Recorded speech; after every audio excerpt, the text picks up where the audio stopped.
Oshofa Prise TV. Tout pour la gloire de l'Éternel, Dieu d'Oshofa, Shofa, Shofa, Shofa.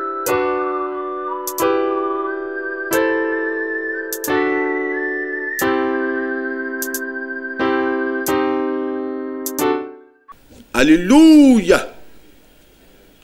Chantez-lui des cantiques, méditez de tout le temps ses œuvres merveilleuses.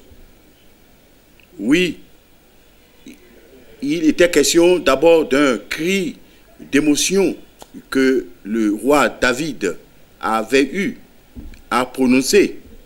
C'est-à-dire, ce cri d'émotion était un cri solennellement lancé à l'endroit de son peuple et de tout ce qui était dans la crainte de Dieu et de son temps. Chantez-lui, méditez toutes ses œuvres merveilleuses. Et cela nous amène à l'adopter comme notre thème d'enseignement d'à présent. Chers amis, chers téléspectateurs, amis d'Oshofa Prise TV, ce rendez-vous devra toujours être encore habituel pour que nous nous retrouvions au rendez-vous du donner et du recevoir à partir de l'enseignement, c'est-à-dire basé sur la doctrine chrétienne. Que Dieu vous bénisse. Mais David exhorta le peuple à pousser des cris de joie. Il exhorta le peuple à dire, bon, contemplez les refaits de Dieu. Il exhorta son peuple, le peuple qu'il dirigeait, à accorder dévotion, à dire au Dieu de l'éternité, à contempler d'abord ses ouvrages, à contempler d'abord son existence, à contempler d'abord Dieu dans ses relations et de bonté vis-à-vis des hommes. Et oui, cela nous aurait plu d'enseigner sur cette réalité de la vie de ce roi-là. Pousser des cris de joie, chanter des cantiques, vivifier le nom de Dieu, le Dieu de l'éternité. Le Dieu d'Israël, il est le seul Dieu. Le Dieu qui est au-dessus des nations, du Dieu même des nations, des divinités des nations. Ce Dieu est le Créateur. Mais dites aux nations réunies que c'est lui qui a créé le ciel, qui a bâti la terre, qui a conçu l'architecture de l'univers.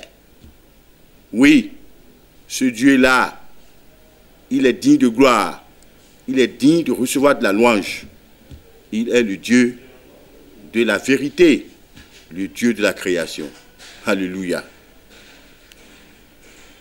Mais qui pourrait d'abord épiloguer sur l'univers, qui est l'ouvrage exclusif de Dieu. Il a créé le ciel, il a créé le soleil, il a créé beaucoup d'astres, il a créé des planètes, il a créé des saisons, il a envoyé de la pluie en son temps, il envoie de la chaleur et du soleil en son temps également. Et à la nuit, c'est-à-dire il a fixé des luminaires, et tous ces luminaires-là sont encore demeurés et jusqu'à ce jour, d'abord des mystères aux yeux d'abord de l'homme. Ben, il a créé l'homme. Qui était là? Qui l'a conseillé? Qui l'a assisté? Personne. Et oui, il nous est revenu de savoir que Dieu a créé, par exemple, Dieu a mis 7 jours pour organiser l'existence même de la terre. Il a créé le jour, il a créé la nuit. Il a créé les grands fleuves. On dit là, en 7 jours, il a créé. Il a créé les animaux, il a créé les oiseaux, il a créé la faune, la flore, naturellement. C'est-à-dire que la flore, c'est-à-dire les grands arbres, les herbes, il a créé tout cela. Et au dernier jour, il créa l'homme. Et l'homme est à son image. Tout ceci revêt du mystère. Il faut louer alors le nom de Dieu. Il faut se retrouver dans un esprit de redoutabilité, c'est-à-dire devant la grandeur de Dieu. Et oui, c'est ce que le roi David s'était évertué à professer, c'est-à-dire toute sa vie. Il était arrivé où le roi David lui-même se mettait devant le peuple pour louer le nom de Dieu et danser devant ce peuple-là. Amener le peuple d'Israël à danser pour Dieu. Il a dit de sortir les tambours, les tambourins. Il a demandé de sortir la harpe. Les gens ont joué pour la gloire de son Dieu, du Dieu de l'éternité. Et oui, ce Dieu-là, c'est le Dieu qui est digne de gloire. Et oui, à présent, nous sommes amenés à vouloir enseigner sur la nécessité de la louange. La nécessité d'abord de la chanson pour Dieu. Il y a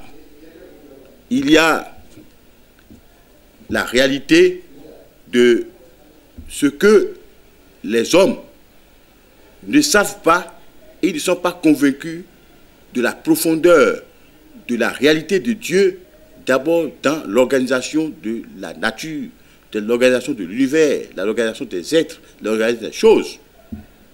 Oui, ce Dieu-là, ce Dieu de l'éternité a besoin de gloire, que sa gloire soit proclamée. Ce n'est pas aux hommes de faire ça, de dire qu'il a de la gloire, mais lui il a déjà la gloire, il est le porteur de la gloire. Et oui, qui es-tu pour t'égaler dans ton intelligence, c'est-à-dire à celle de Dieu? Non, ça n'existe pas. Et oui, au psaume 100, des versets 1 jusqu'à 5, le psalmiste, le plus grand psalmiste, a eu à nous enseigner. Il demande de crier, de donner des cris de joie pour magnifier le nom de l'Éternel.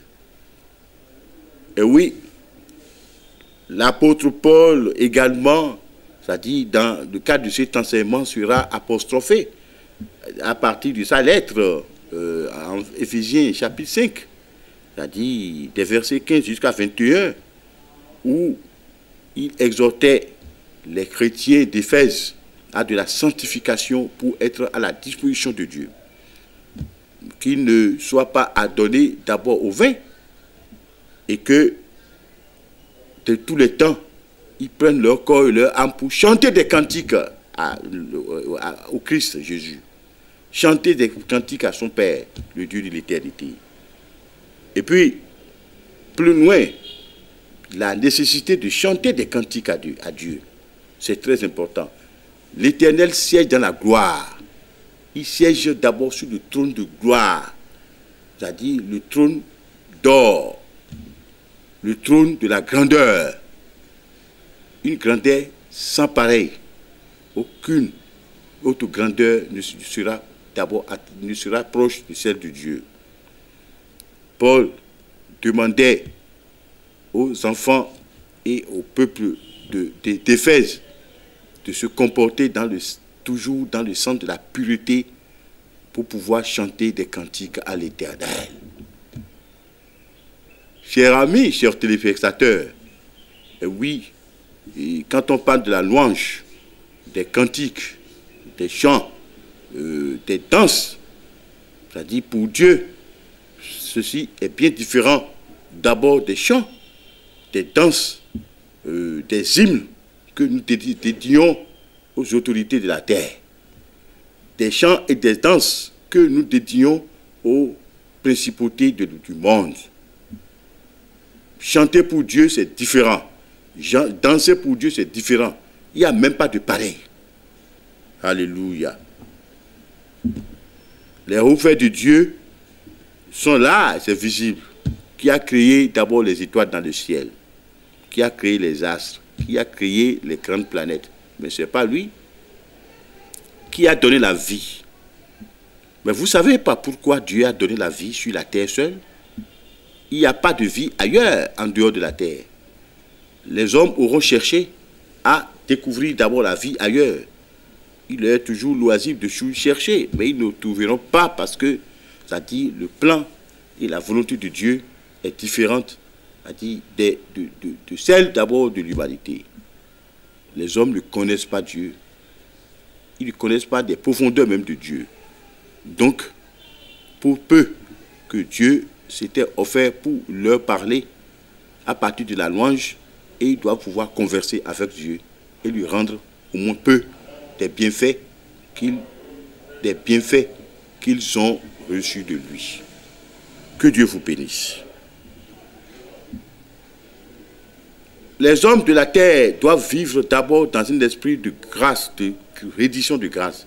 Ils doivent rendre grâce. Parce que qui t'a donné la vie, qui t'a donné le savoir, qui t'a donné d'abord de la santé, qui t'a donné de la joie, même au jour de la détresse, Dieu est avec toi. Au jour d'abord de l'impasse, Dieu est là pour t'ouvrir du chemin. Mais pourquoi tu ne veux pas le remercier? Pourquoi tu ne veux pas d'abord t'oublier pour chanter pour lui? Pourquoi tu ne veux pas d'abord rentrer d'abord dans son amitié à partir d'abord des mélodies de ta vie? Et oui, c'est cela que nous allons nous poser comme question.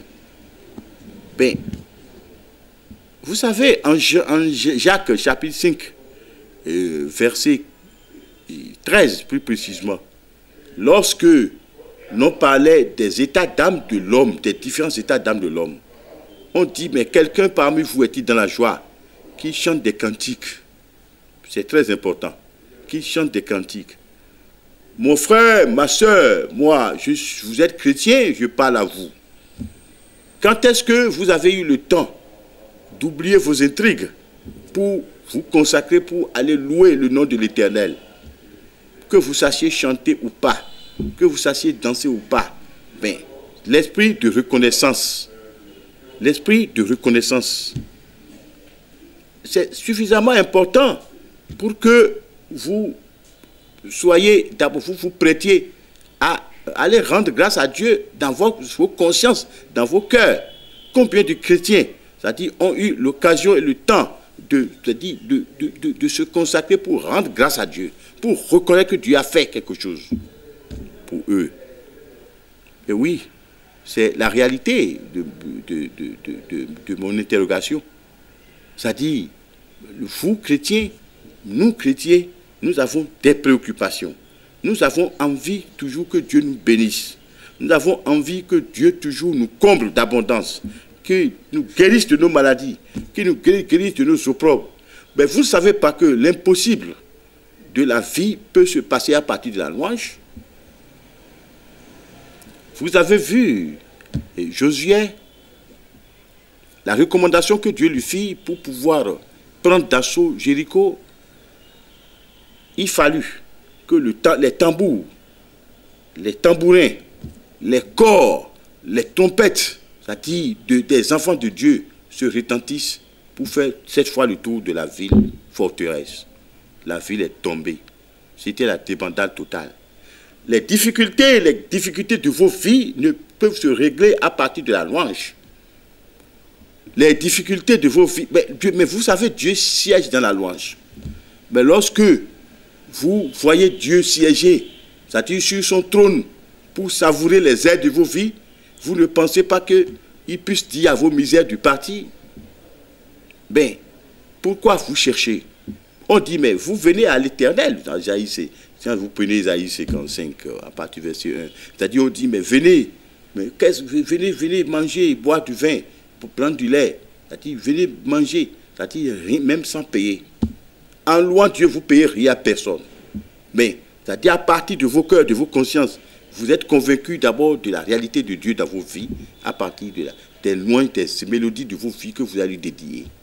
Et pendant ce temps, il prendra soin de vos maladies, de vos imperfections, de vos chutes. Il va prendre soin d'abord de vos incapacités et vous serez sauvés. La louange est incontournable dans la vie des chrétiens. Ben, il y a malheureusement, ça dit un constat. Il y a les vraies et bonnes louanges et les fausses louanges aussi. Les mauvaises louanges aussi. Et oui, là, je vais peut-être m'appesantir là-dessus. Il y a les fausses louanges, c'est-à-dire Les louanges qui révèlent d'abord les talents des hommes. C'est-à-dire, qui es-tu pour avoir des talents devant Dieu? Toi, tu n'as pas de talent. C'est-à-dire, il y a les louanges dans la maison de Dieu qui vont démontrer d'abord l'ingéniosité culturelle d'abord dans la maison de Dieu. Non. C'est-à-dire que la louange dans l'humilité, c'est la vraie louange. La louange dans la disponibilité morale, c'est la vraie louange. La louange d'abord dans l'abnégation, c'est-à-dire de se donner à Dieu, c'est la véritable louange. Vous savez, il y a une différence entre d'abord le chantre de Dieu et l'artiste de la maison de Dieu. Nous sommes dans la maison de Dieu, il y a des artistes, c'est-à-dire qui ont l'ingéniosité, on ne veut pas toujours les décourager. Mais le chant de Dieu est bien différent, parce que le chant de Dieu, il chante en s'oubliant de lui-même. Il chante des merveilles de Dieu en s'oubliant. Il ne chante pas sa personne. Il ne chante pas d'abord sa grandeur culturelle. Il ne chante pas d'abord son indigénité culturelle. Il ne chante pas pour sa notoriété de vie, non. Il chante parce que dans la symphonie, on ne sait pas qui est en train de faire plus qu'un autre sur le chemin de la tente, sur le terrain de la louange. Tous sont ensemble. On loue à partir des cantiques. On loue à partir des airs, des mélodies communes. Dieu, là, il écoute. Il écoute la symphonie. Il est content. Dieu n'a pas besoin nécessairement de vos louanges à vous, avant d'être loué.